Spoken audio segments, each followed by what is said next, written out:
The Race F1 podcast is brought to you by Merrill. It's no secret that finances can get complicated. Like me, I'm sure many of you listening will have financial goals. Perhaps it's even saving up for that trip to a Grand Prix far afield. Whatever your goals are, from starting a business to saving for kids' college to getting more stamps in your passport, you want a straightforward path there. But life tends to have other plans, and things get in your way. Merrill understands that. That's why with a dedicated Merrill advisor, you get a personalised plan that can help keep your money in sync with your life. So with the bull at your back, no matter what life brings, you get a clear path forward. Go to ml.com/bullish to learn more. Merrill, a Bank of America company. What would you like the power to do? Investing involves risk. Merrill Lynch, Pierce, Fenner & Smith Incorporated, registered broker-dealer, registered investment advisor, member SIPC. This episode is supported by Merrill. With a dedicated Merrill advisor, you get a personalized plan for your financial goals. And when plans change, Merrill's with you every step of the way. Go to ml.com/bullish to learn more. Merrill, a Bank of America company. What would you like the power to do? Investing involves risk. Merrill Lynch, Pierce, Fenner & Smith Incorporated, registered broker-dealer, registered investment advisor, member SIPC. Etsy knows these aren't the sounds of holiday gifting.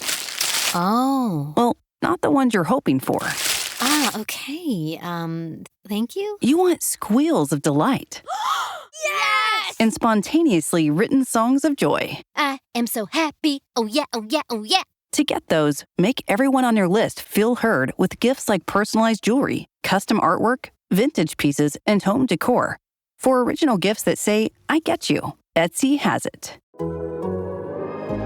The Athletic.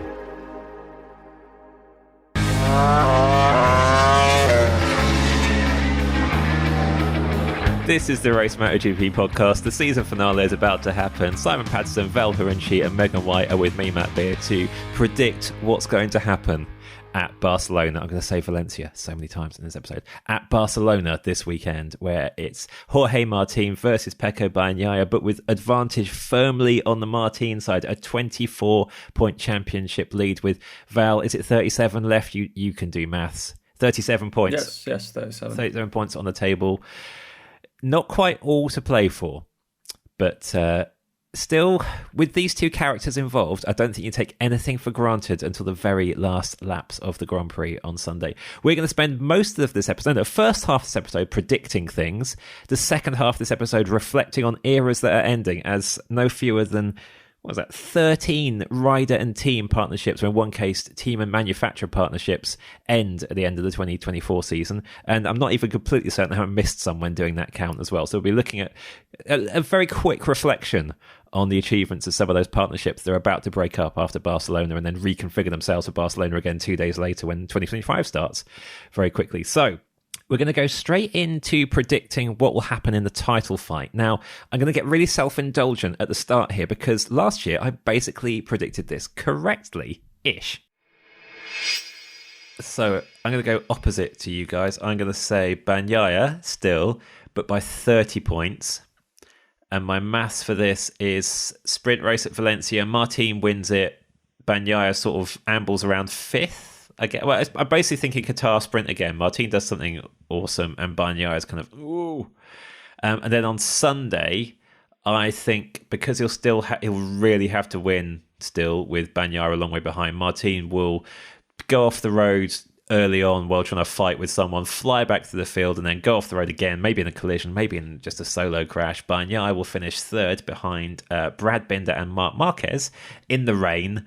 And that, I think, adds up to a 30-point winning margin.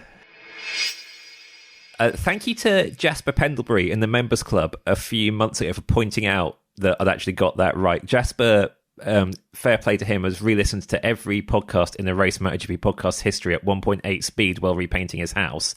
And when he got to Valencia 2023, he sent a message going, Matt's prediction was sensationally spot on. And I'd forgotten that my prediction had been anything remotely near. It was a bit of a... Valencia last year was a bit weird for me because my son, who was 2, then had a bit of a health scare that weekend. So it was a bit of an ambulance and hospital weekend. And I just watched Valencia in a bit of a daze and let you guys get on with the podcast without me. So I didn't really realise that I'd almost predicted exactly what happened. So I'm going to go last in this prediction. And build myself up. Val, you can go first. Who is going to be champion? By how many points? And how is it going to happen? How are they going to get there? Jorge Martin will win the title, will get it over the line. He will finish second or third in the sprint behind Bagnaia, and then he'll do what he needs to do on Sunday, which will probably be a very conservative third or fourth place finish. The GP24 is too good to really be under much threat over a full distance race. He doesn't need that many points. I believe his magic number is 14, which is not just 14 scored by him, it's 14 scored by him plus any of the points lost by Bagnaia from the maximum. I don't have the exact number to hand. I don't think it really matters. I think it matters where he'll finish, and my expectation would be like third in the sprint and third in the GP. Megan, your turn. Megan thought that she had a really good theory, but Megan might have been wrong with her maths here. So Megan might be wrong. Megan predicted that Martin was going to win the championship in the sprint race, and it was going to be very disappointing. But Megan now doesn't know if mathematically he can do that. There you go. Yeah, okay, yeah. Start that bit from the beginning. Megan was right. Start that bit from the beginning. Jorge Martin will win the championship in the sprint race, and that is very disappointing and anticlimactic. And well done, Jorge Martin, but also, do we want a championship one on a Saturday? Me. Simon? First of all, I have to point out that the only two people I've heard in the past 10 days talking about themselves in the third person are Megan and Andrea Iannone, which is just quad company to be in. So that makes sure that I'm not going to tell producer Johnny to edit that out now. So. No, absolutely not.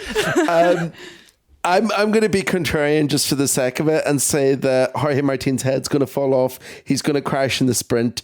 Pecco Bagnaia is going to win it. They're going to go into Sunday quite competitive, and he's going to do something really stupid like he did in Valencia last year and T-bone someone like Marc Marquez, and Pecco's going to win the championship in the final moments just because satellite teams can't win championships. I saw that in a t-shirt somewhere. Speaking of that, Ollie, our roving reporter and the designer for the race, has created satellite teams can win championships and satellite teams can't win championships t-shirts. Regular listeners, you will know that Simon has for a long time said satellite riders can't win championships. Jorge Martin is very likely to be about to prove him wrong. Lots and lots of you in the Race Members Club have pointed this out to Simon repeatedly as Jorge Martin's points leaders looked ever more secure. So we celebrated by designing t-shirts, giving both sides. You know, you can commit to one or the other. If you want one, head to shop.the-race.com, go into collections at the top. It's the Statements t-shirt. You'll find it in there. Loads of other cool stuff on there. And if you're part of the Race Members Club, there's a 15% discount as well. Guess it's my turn to make a prediction, which I deliberately didn't think about till starting this sentence. Let's see how this goes. I think I'm slightly with Simon. I think Martin will, as strong as he's been mentally lately, I think he'll wobble. And I think he'll crash out of the sprint. And I think Pecco will win it. And that will bring the points gap down to... Val, tell me what that brings the points gap down to 12? Oh, boy. Yes, that's 12. correct. Good job. Thank you. And then I still think Martin will actually win it in the main race. I think the opening laps will be a sensational repeat of what happened at Sepang in the Grand Prix. It'll be the greatest racing we've seen in this season of MotoGP, even better than Sepang. And Martin will come out second best again. Bagnaia will start pulling away and then fall off, and Martin will win the race and the championship. So that's quite a broad range of scenarios from us four that I think reflects this season. But one thing, the theme I want to pick up on from all this is something we've debated so many times, is the mental strength of these two, the error rates of these two. We come back to it time and time again, but with good reason. We debated a lot on the podcast last week about how maybe the error rates aren't really that much bigger than previous seasons. They're just having to not make errors over 40 races rather than 15, 16. But now we're in a championship decider situation. This is such uncharted territory for Martin, and that's why... For me, Simon, that's why I'm not ruling out one final wobble. I don't think it's going to be this straightforward. Is it similar for you that this is when the championship pressure will actually really, really show on him? I think I described this to Val the other day as I can see this championship ending a la Danny Kent in 2015, where he wobbles across the line in ninth to just scrape enough points to secure the title, because he's just had a disastrous weekend with the pressure on.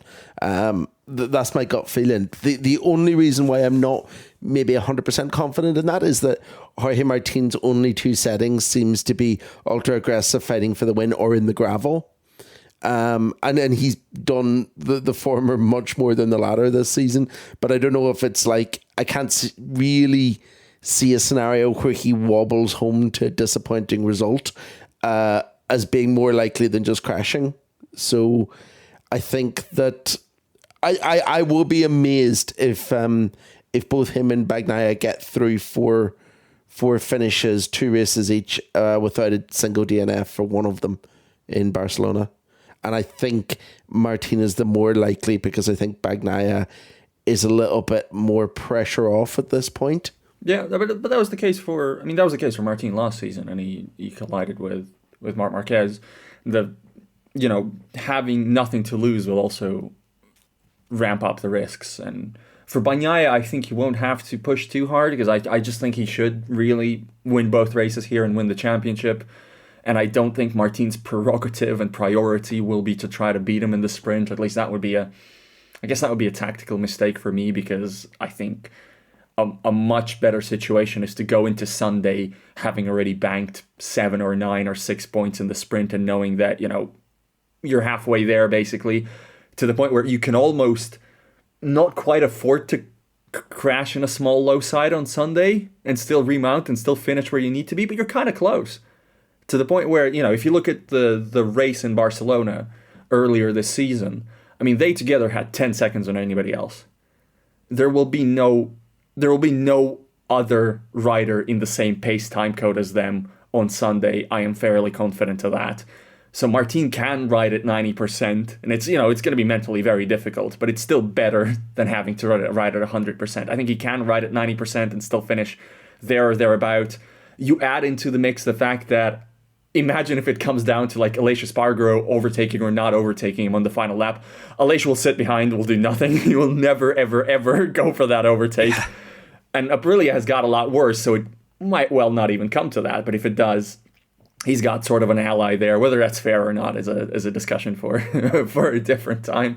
But I don't see what bikes can take this off of him. Like, for me, that's the biggest hurdle to Martin being put in a position to make a crucial mistake. There are no bikes to prevent him from doing what he needs to do on Sunday. I think there's a little bit of recency bias there in your thinking, Val. Maybe. Because the Aprilia has been its usual awful self in flyaways. And I think we're going to go back to this as a circuit where the Aprilia and Aleix on board the Aprilia should go really, really well. And I think there's a chance that actually, despite the fact that we've all wrote them off for the last 6 races, it is actually a little bit more competitive here again. And that could be a bit of a wildcard element into the whole thing. But remember, they were kind of bad relative to their own standards earlier this season at the track too. The good Aprilia still won a race. No, the good Aprilia that weekend was the 23 Aprilia in Raul Fernandez's hands. That Aprilia led so much of the sprint. Aleix had to have 3 riders crash out in front of him to win the sprint, and then in the Grand Prix just didn't have the pace longevity. And you think that the top 2 can't crash out in front of him? I mean, this absolutely, weekend? but it's the defining moment of the championship. I don't think he'll play any part in that championship. I don't think pressure from him will be a factor for me anyway. Yeah. As a side note, it would be very nice for Aleix Espargaro to win a race this weekend, given that it's his last weekend as a full-time MotoGP rider. So good luck to Aleix. If he's listening, hope you have a nice weekend. Val's shrug of his shoulders was basically audible in the podcast when you said that. I mean, he won Barcelona Sprint earlier this season already. Whatever. Yeah, so sentimental. Don't have 2 retirement parties. And you've been here like 15 years, carrying a manufacturer on your shoulders for most of it. Also, the point in this podcast in which we speculate that Aleix and an Aprilia that's been singeing itself to destruction for the last 3 months might win on his farewell weekend. That's in part 3 when we talk about eras ending, everyone. So Aleix, back to part 3. Megan, in your prediction, we discussed this a bit last week, and we seemed mostly kind of okay about it. But in your prediction, you were like, it's going to be clinched on Saturday. Nah, you're not keen to see this settled in the sprint. I just think, like, why? Why is that a thing? Why do we have that here? It's the case it can happen in F1 as well. It's like, I don't like it. I think it's boring that it can be won on a Saturday, because then why have Sunday? Just skip Sunday, go straight to the test. There you go. Weekend over. Nobody cares. That's it. I just think it's a shame for it to possibly be won on Saturday. I like Simon's suggestion very much, though, as an alternative to my prediction. So I don't know. I just think the idea that it can be won on the Saturday is disappointing. But on the other hand, it would be quite fitting if it was won on the Saturday, because it's sprint races that has allowed Jorge Martin to win this championship in the first place. Also true. So it'd be like the sort of the crap end this season deserves. Yeah. And then forget about Sunday and move straight on to Tuesday. Thanks very much. Yeah. There was bound to be a point at which, the party in. well, I'm like tiggering myself all over the place presenting this podcast, talking about the title fight. At least one or two or more of you three went full Eeyore about it in some way. So I'm glad we got that out of the way nice and early. Also, Megan, as well, like, you used to cover the single-seater package and the Grand Prix ladder championships. In your era doing that, did you have any championships that were settled by the qualifying points? Because I remember that happened a few times where, like, Friday morning, the championship over. Whoa, that was worth tuning in for. I had some clangers. I had some fantastic endings. My favourite ending was in 2022, when first of all, Isaac Hadjar qualifying, he was in the running, crashed. This is at Monza.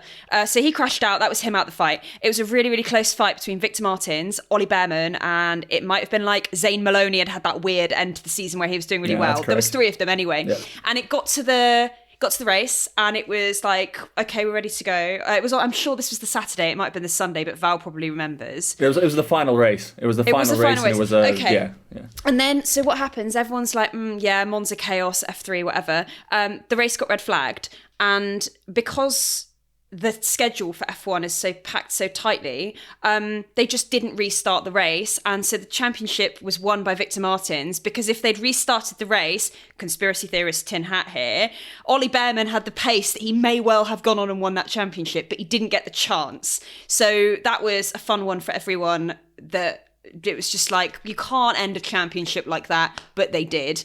I think it might have been Bortoletto last year in F3 won the championship on Friday, if I'm remembering correctly. Maybe. It rings vaguely a bell. You'll remember, last season I was recording, or was it last season? Yeah, it was last season. I was recording one of the MotoGP podcasts from the Hockenheim DTM paddock, and Thomas Preining won the championship in qualifying. And to be fair, that ruled. I thought that was awesome, so I had no issue with that. Last year's National Superstock Championship in British Superbikes was decided by a steward's decision 6 weeks after the last race, which is so much worse. It is. To go the other way. Yeah. That is so much worse. Yeah.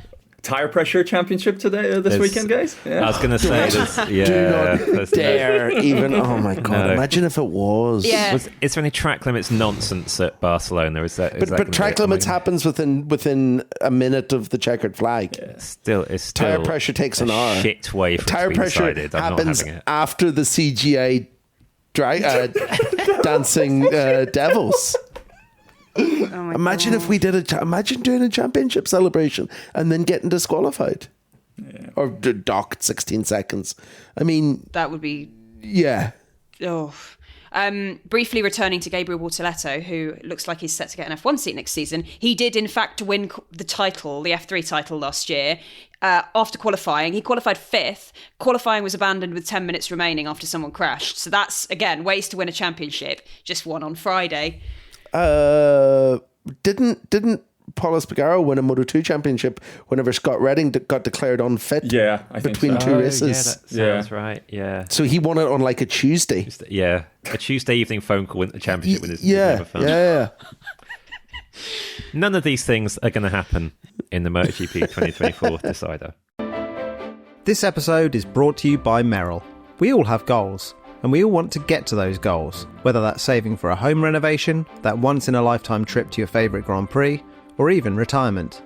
We all want a straightforward path to those goals, but the real world doesn't usually work that way. Merrill understands that. That's why with a dedicated Merrill advisor, you get a personalised plan and a clear path forward. And having the bull at your back helps your whole financial life move with you. So when your plans change, Merrill's with you every step of the way. Go to ml.com/bullish to learn more. Merrill, a Bank of America company. What would you like the power to do? Investing involves risk. Merrill Lynch, Pierce, Fenner & Smith Incorporated, registered broker-dealer, registered investment advisor, member SIPC. This episode is supported by Merrill. With a dedicated Merrill advisor, you get a personalized plan for your financial goals. And when plans change, Merrill's with you every step of the way.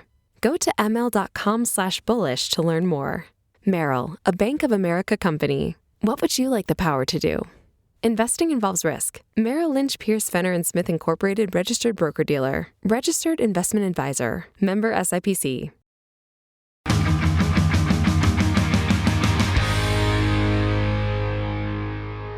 Whenever anyone gets excited about a battle for something that isn't champion in the points, I just don't care, to be honest. It just doesn't matter. However, this is an occasion when I do care a little bit about some of the other battles unfolding in the MotoGP 2024 points, because Marc Marquez versus Enea Bastianini for third in the championship just has a nice little bit of, not needle to it as such, but after all the predictions at the start of the season of how incredible Marquez's season could be, after all the kind of reality of where the GP23 and GP24 stacked up, I'm really intrigued to see who comes out on top in this one between the second works Ducati rider and the championship god to many on the old bike. 1 point apart in Marquez's favour. Megan, you lead the predictions on this one. You don't have to go for like full points margin or anything, but who's going to come out on top and how are they going to do it in this one?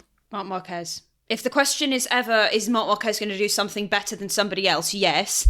Yes, he is. Marc Marquez is going to win. He's going to finish third. Maybe he will win the race, I don't know. But he will finish third. He got 2 podiums in Barcelona last time. Bastianini was 5th in the sprint and then had a whole mess on Sunday. So I think that Marc will have a very lovely weekend. Maybe he'll get 2 podiums again. Maybe he'll get involved in the title decider. But I think Marc will wrap up third, yes, on Sunday.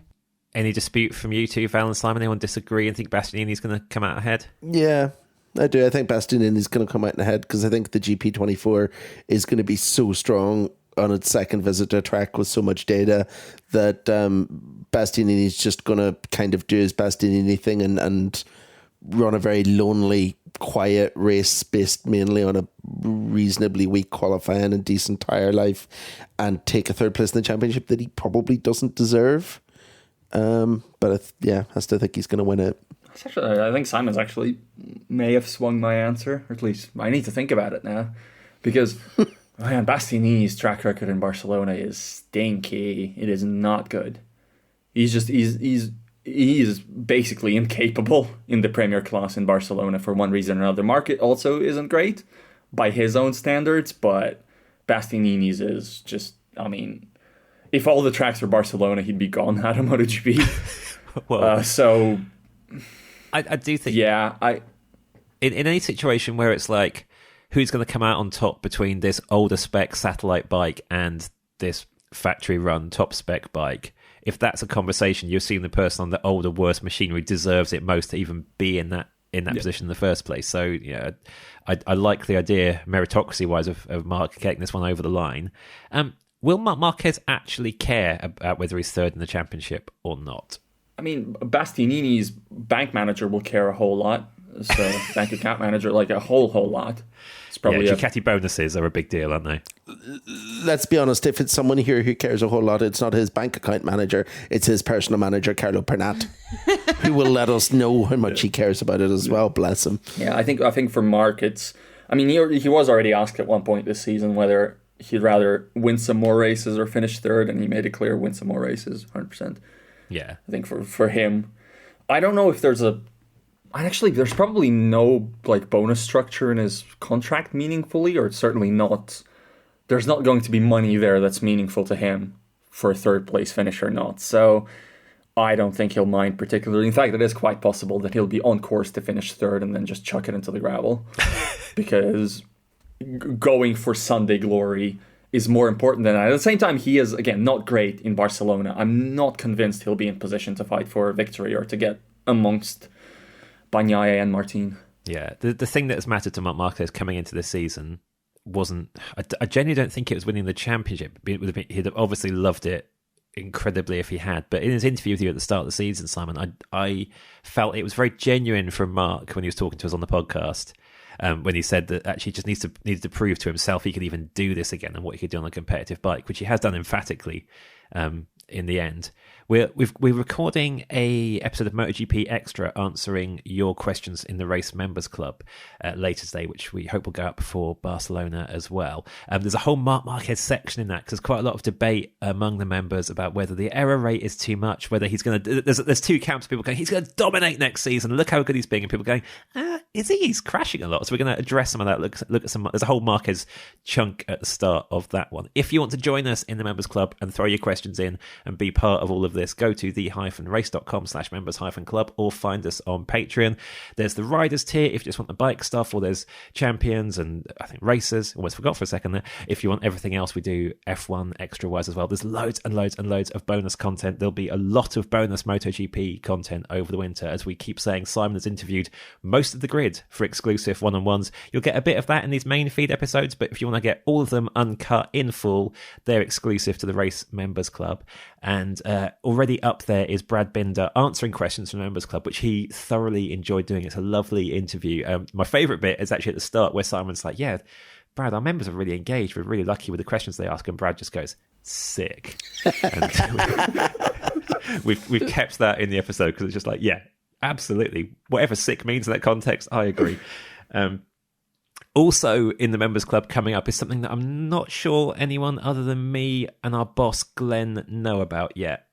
Not even sure producer Johnny knows, but we're doing it next year and it's going to be fun, and I'm going to let these guys know soon as well. I think a lot of listeners will be really pleased we're doing it as well. It's very concerning. I've not been as concerned in a long time. I've enjoyed the facial expressions. Telling you guys about it is like 13th on my jobs list at the moment, so I'll probably tell you next February. Right. Anyway, back to predictions. The other bit of non-champion championship I'm quite interested in is fifth, because that is best non-Ducati, being fought over right now by Pedro Acosta, who is 3 points ahead of Brad Binder, and Maverick Vinales is roughly in the hunt as well. Well, 20 points back on Acosta, that's not... If Vinales has a Vinales from heaven weekend, that's fine, but it's not going to happen, is it? So, Simon, you get to lead the prediction on this one. Who will end up best non-Ducati in the championship out of those three, and will they care? It'll be Pedro Acosta, because we're going back to a circuit that he's already raced the bike at, which will give him a much needed performance boost, because remember, he is in fact still a rookie. I think that's going to be enough to give him the edge over Brad Binder, combined with the fact that new and upgraded Pedro is a bit more aware of sometimes it's better to just finish races, and I think that he'll just finish ahead of Brad in both races, take the points that he needs to make sure he's he's top non-Ducati. The only the other way I really see it going is that out of nowhere Maverick Vinales wins both races, because Maverick Vinales. Megan, where do you see this one going? I like the idea that Maverick just totally cannot predict anything Maverick Vinales is going to do ever. I would go with Pedro Acosta because of what Simon said, but also if you look at his record over the past 5 races, he's had 2 podiums. He's had a DNF and a DNS and a 5th, but Brad Binder's best finish was 6th. I just think Pedro's doing better on average. As Simon said, they're going back to a circuit he's already raced at. It's his final race as a rookie, and he's just been better all year. So well done to Pedro in advance.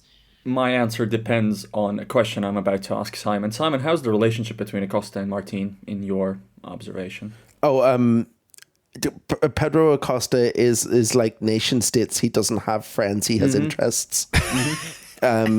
He doesn't care about the championship fight. He doesn't care about the fact that they're, kind of managed by the same person, and he will not at all get involved in the title fight, in that he will give no mercy to anyone. Yeah, and that's why I'm probably going to say Binder, even though I expect Acosta to be faster. I'm not sure I back him to finish both races at a track where quite a good result should be on the table in one or the other day. And if he lets the bike hit the gravel in one of those 2 races, I think Binder will score enough to stay ahead. It's very Pedro that the faster he is, the less chance there is of him finishing right now. But that is that's a fair assessment. And that is my feeling, genuinely. Yeah, of those 3, in terms of like who's gonna be most bothered by where they end up, I get the strong impression that for Pedro Acosta this year is all about the high points and all about the making the impression. Whether he's 5th, 6th or 7th in the championship, any of those is brilliant for a rookie on a Tech 3 KTM. So yeah, whatever. Simon, do you suspect? I mean, in the Members Club interview, Brad Binder was fantastic, I thought, in terms of his openness about how Acosta has made everyone else at KTM kind of think about what they're doing and how they're doing it a little bit, and I kind of opened some eyes to how to get the speed out the bike. Very fair in the credit he was giving Acosta. For all that fairness, surely Brad would much rather look at the championship points at the end of the season and go, phew, I did finish ahead of that rookie guy on the satellite bike. I mean, I don't know if Brad necessarily sees it this. I think that they see it the same way in that they both want better results and they don't really care who's 5th or 6th, because the most important thing is the fact that they're not winning races at the minute. So I don't think he's going to be too bothered about where he finishes. I don't think the pressure of trying to finish 5th is going to be an influencing factor on whether or not he's super aggressive, because he's Brad Binder and he's always super aggressive.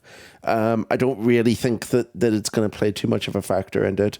I think MotoGP standings don't matter in the moment when we still remember how the racing actually was. There is a possibility, though, that when next year starts, there will be people in the paddock who look at how Binder and Acosta are stacking up in the team, and in that sense, they might look at last year's standings, and having already forgotten how we got to the point where we got, at that point, it might matter a little bit, not so much, but a little bit, whether Binder did finish ahead of Acosta or not. But I agree that it's not that important. And as you say, Matt, fights for championship positions that are not first, I can just get in the bin. Yeah. I think I agree so wholeheartedly on that, and it's nice that this year, looking down the points, don't care about most of it. It's not about the points so much as these are some little intra-team or intra-manufacturer little bits of needle that have actually got quite a nice sort of scene-setting quality to them in terms of what it means for next year and stuff. On that sort of note, like at the start of the season, there were moments when Acosta was rampaging where we were thinking, oh, hang on, did we overrate Brad Binder a bit? At worst, he's on course for 7th in the championship. It looks like he'll be 5th or 6th, which means in the last 4 years, the last 4 Ducati blitzed years, pretty much, okay, Fabio Quartararo 2021 accepted, Binder will have been 6th again, 4th and 5th or 6th in the championship. Absolute fair play, Brad Binder. That's quality work in an era of so many quick Ducatis. This episode is supported by Merrill. With a dedicated Merrill advisor, you get a personalized plan for your financial goals. And when plans change, Merrill's with you every step of the way. Go to ml.com/bullish to learn more. Merrill, a Bank of America company. What would you like the power to do? Investing involves risk. Merrill Lynch, Pierce, Fenner & Smith Incorporated registered broker-dealer. Registered investment advisor. Member SIPC. This episode is supported by Merrill. With a dedicated Merrill advisor, you get a personalized plan for your financial goals. And when plans change, Merrill's with you every step of the way. Go to ml.com/bullish to learn more. Merrill, a Bank of America company. What would you like the power to do?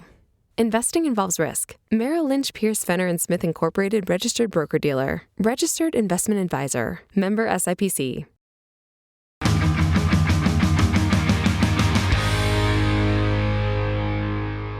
Okay, enough looking forward. Oh, actually, not quite enough looking forward. Quick look forward to 2025. When I was suggesting you head to shop.the-race.com to buy a Satellite Riders Can or Can't Win Championships t-shirt earlier on, while you're there, take a look at the calendars, because for the first time, our calendar range includes a MotoGP one, selected by our lovely designer and roving podcast reporter, Ollie, from the amazing selection of imagery we use from Golden Goose. All the dates for next season's races are on there, so you can circle them and then cross some of them back out again when those races probably don't happen. Let's get back to looking back on the 2024 relationships that are ending. So, sometimes in this podcast we do a single sentence challenge where, in order to try to keep Val and Simon in line, I say they cannot answer in more than one sentence, and then Val uses a lot of commas. We have 13 single sentence challenges coming up where I'm going to ask Val, Simon and Megan to sum up these ending relationships in a single sentence. Whoever sticks their hand up first gets to do each one. If you're desperate to get yours in and you haven't been first, just wave your hands around or something, desperately grab my attention. In a randomized order, the first one, sum up The KTM and Jack Miller era. Who wants that? Simon? I think it's all just a bit meh. Excellent. Let's move on from that one. Who wants the Aprilia and Maverick Viñales era? Simon again. As absolutely random and unpredictable as we could have expected it to be. LCR plus Taka Nakagami. Who wants this one? This feels like Val territory. Surely Val's got... Yeah, go for it. Congrats on a nice career. Yeah. I would go for that with that one. Shame that couple of weeks in 2020 didn't go better. Yeah. The only one of these that's team plus manufacturer, not rider plus team. Pramac plus Ducati. Who wants this? Val? Satellite teams can win world championships, regardless of what happens in Barcelona. Yes, they won a championship last year. Simon, you're desperate for this as well. Isn't money lovely? Is this about Pramac Ducati or just a general observation? Well, it's about next year. It's about why they're leaving. Oh, yeah, fair. I would add on that my take for this one would be, wow, that Alex Hoffman season seems like a while ago. Doesn't it? It does, yeah. And that is not to denigrate the Hoff. This was Hoff. Pramac. Yeah. Pramac. Yeah, that's what he was. He was the Hoff. Well, we're just older. I mean, there's in Germany, when I think the Hoff, there's another guy. I think that's where it came from. That's the point. Fair enough, That's the point. Back then it was Pramac Dantin, wasn't it? And it just the idea that was absolutely fine satellite team doing satellite team things and having the occasional good result, but having through that period of following MotoGP, seeing that team become what it's become with Ducati's support and showing what can be possible for satellite teams has been amazing. Next on my list, this is a bit of a sad one. Tech 3 plus Augusto Fernandez. Who wants that? Megan? Just never really got going, sadly. Yeah. I think that's fair. I mean, Le Mans last year, I guess, but I got going in this. Yeah, fair enough. Fair. At the other end of the scale, Aprilia plus Aleix Espargaro. Simon? But now who's going to shout at the mechanics in the pit box? That's how you'll summarise Aleix taking Aprilia from some bits of tin with Marco Melandri sat on them to nearly winning a title. It's so Aleix, isn't it? It's so Aleix because he is the guy that has built this whole team together with loyalty and hard work, but then also just screams at mechanics, and it's just.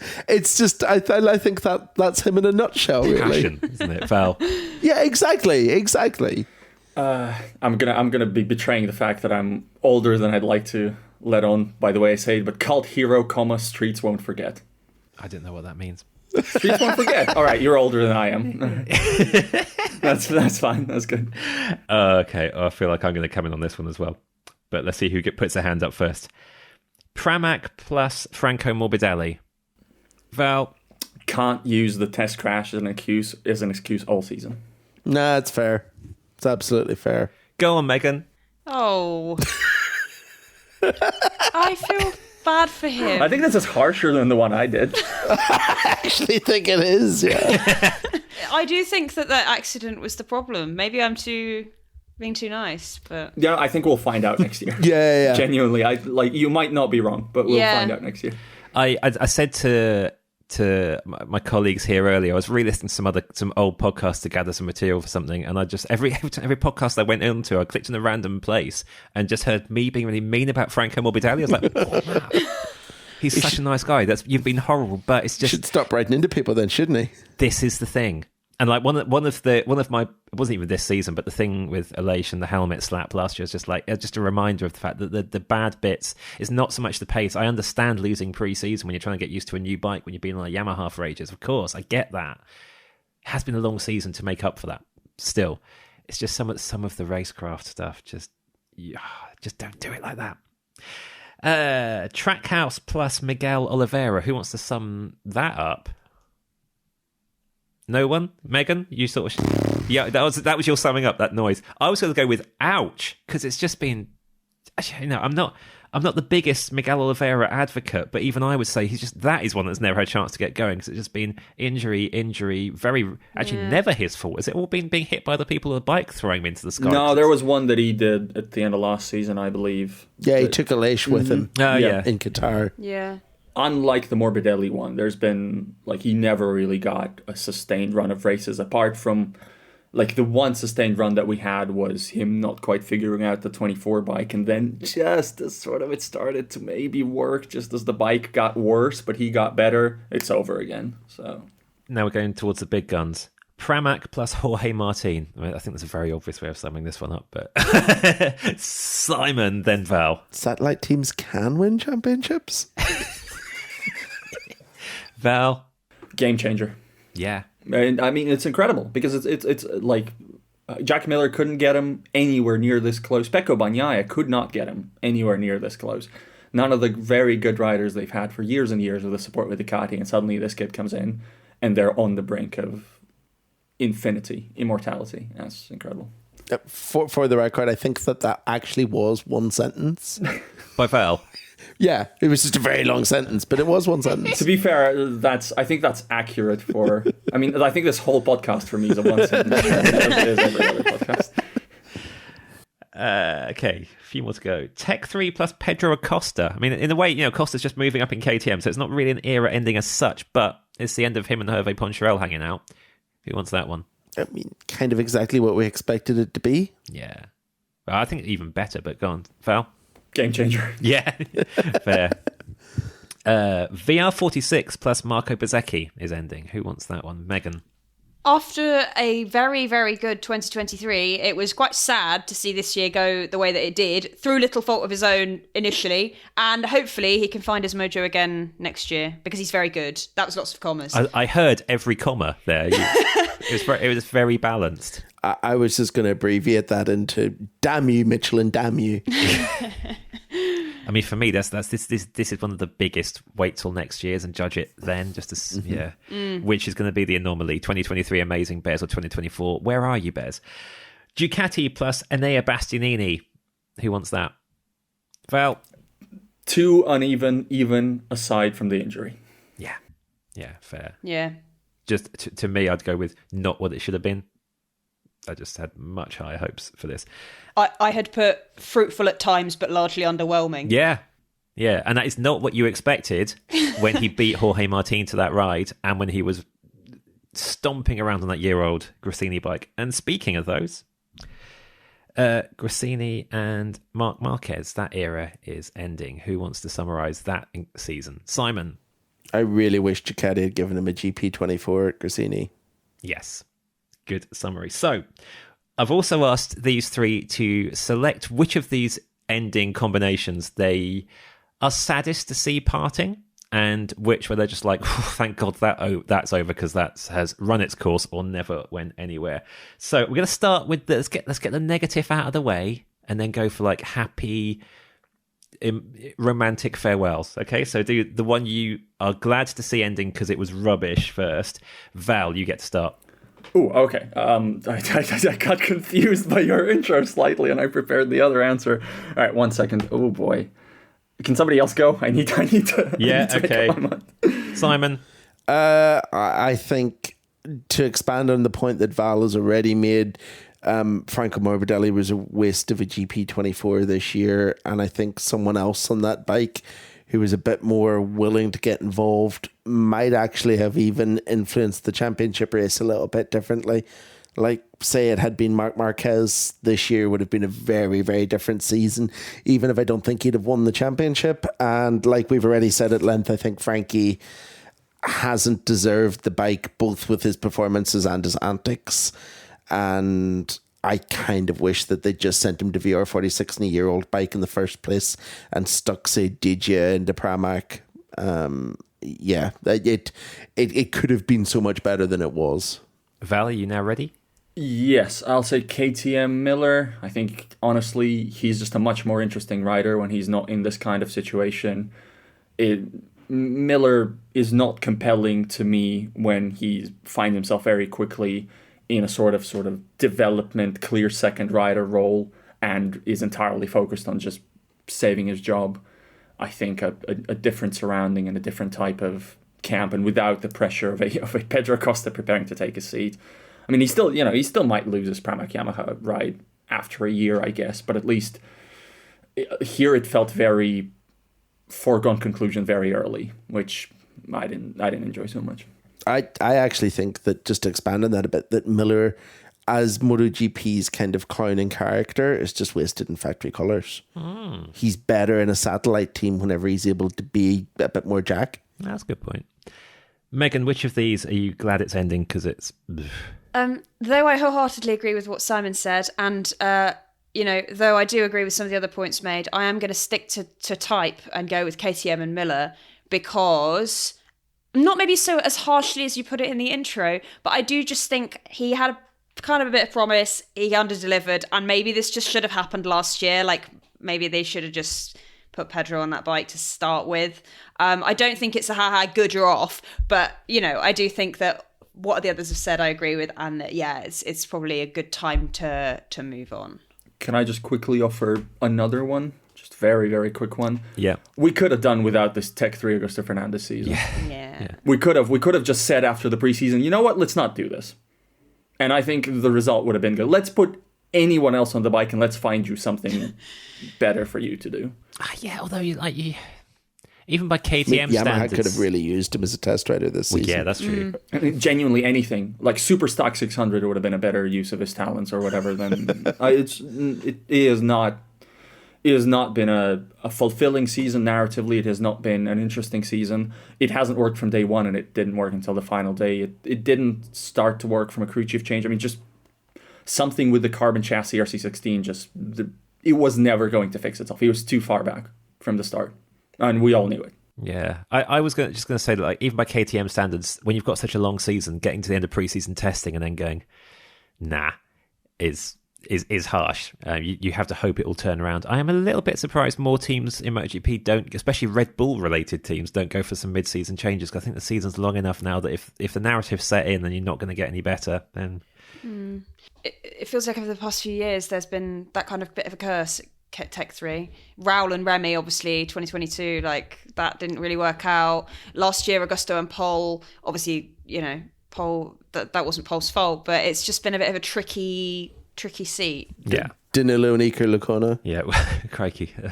For a team to have like one cursed seat or two cursed seats a lot of time, then have Pedro Acosta being the only person who's coming out, And I'd like to make clear, I think Augusto's a good rider. It's just when it doesn't work for him, we've seen it in Moto2 and now we've seen in MotoGP, it really doesn't work. Like, it's really unseemly when it goes poorly for him. Not in the sense of conduct, in the sense of media dealings and stuff, anything, he's been amazing. He's been the consummate professional. Oh yeah, absolutely. Yeah. Mine, I'm glad to see this one ending, possibly contentious. Aprilia plus Maverick Vinales. As great a story as them coming together was, as great as Austin was, we found out what we need to find out. He's still Maverick Vinales. He's given Aprilia some highs, but I still don't think that this relationship has lived up to what I thought it might when it just seemed like there's this chink of Aprilia being able to like unlock the Maverick inside him somehow. But it just seemed to be in Alicia's shadow for so long, and then there were fleeting amazing bits, and then a lot of like, oh, where are you? It kind of felt like once he won in Texas, it was like, okay, he's won on this manufacturer, now go find another manufacturer to win on. I don't care about you pretending to fight for championships anymore, because it's never going to happen. I should save this for post-season podcast, but it's Aprilia's fault. We'll expand on that post-season. Right, let's go to happy things. Sort of happy things, romantic things-ish. Which of these ending relationships are you like sad to see end because it's been lovely and it's gonna end in a sort of fond way? Megan, you go first with this. I'm sad to see Bez leave VR46. I feel like Bez is really VR46 as a guy. Like, he's what I imagined that team to be, and he had a great 2023, and then this year it's just been hard, and it's felt like a struggle. And you look at the timing board during a race, and you're like, Marco, like, oh, and I know that there was kind of a similar bit in some ways to Bastianini at Ducati, really, but I'm sad that Bez is leaving VR46, and I hope that he can have a better year next year at Aprilia. From a sort of human point of view, when he turned down the 2024 bike and the Pramac move to stay at VR46 because of the relationships and the kind of confidence he had in the crew there, part of me thought, oh, that's really naive, and part of me really admired it and respected it from a human point of view, someone going, actually, this environment will get the best out of me, well, I want to win with these people. And then part of me would have really liked to see that pay off, but I'm also not entirely surprised that it hasn't. Val, which of these partnerships are you bidding a fond, wistful farewell to because it's been good? None of them. Okay, great. Simon. Marc Marquez in a satellite team has been a totally different character. He's been so much more approachable. He's been more honest in his dealings with the media. He's just been a better person because he's not at the factory trappings around him. And I'm a little bit sad that I think there's probably inevitably going to be a bit of a return to form next year, just because that's what being in a factory team does to you, and having that bubble around you. I'm a little bit sad we didn't get to see a bit more of Marquez in a happy family team. Let me expand on none of them, because it might come across as me just not wanting to. You don't need to. It could be a single sentence blunt dismissal challenge. It's not me not wanting to answer. It's a philosophical thing, as it so often is, as it always is. We have 20-round seasons. Every time there's a partnership, even when it's one season, I feel like by the end of it, we kind of know what we need to know, and we got the story arc that we wanted to get. And life is movement. Sporting life certainly is movement.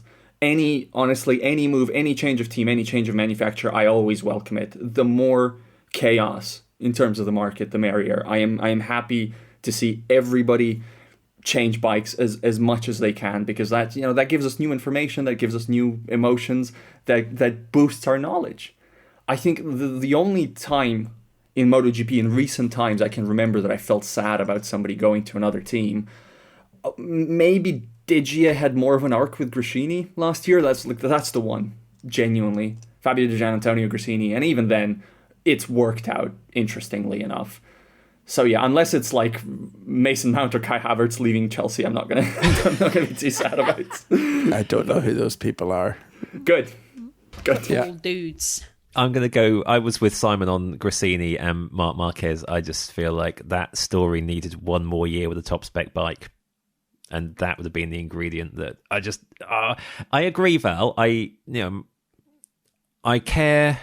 Yeah, I do care a lot more about podcast listenership, video views, and website traffic than I do about sport to a degree and outcomes and stuff. Maybe that's not true, but my enjoyment of MotoGP is largely is actually still large as a fan. My enjoyment of motorsport as a whole, a lot of it is driven by that's a good story, and I love massive rider and driver market moves. For those reasons, they get me excited to tell those stories from a work point of view. But as much as it's fun seeing Marquez join Bagnaia in the Works Ducati team, and as much as that weekend and the week after was a great narrative and that explosive story coming out with Martin rage quitting as well, that was brilliant. But a whole season where if they had picked Martin alongside Bagnaia and they gave Marquez a 2025 spec bike at Gresini, Val, you often praise Ducati for how fair it's being, letting these things happen. If Ducati had gone full fairness and gone, do you know what, this is the most entertaining combination of circumstances we can create, let's do that. I mean, that would have been the ultimate. I would have been very pleased to see that. Right, we've done a lot of predicting, we've been a little bit wistful and a little bit blunt. Now it's going to be the moment of truth. Listeners, thank you for your patience. Val, Simon, Megan, thank you for your time. Let's see what happens at Barcelona this weekend, and then come back together and see if any of our predictions were remotely near the mark. We'll speak to you when the championship is decided.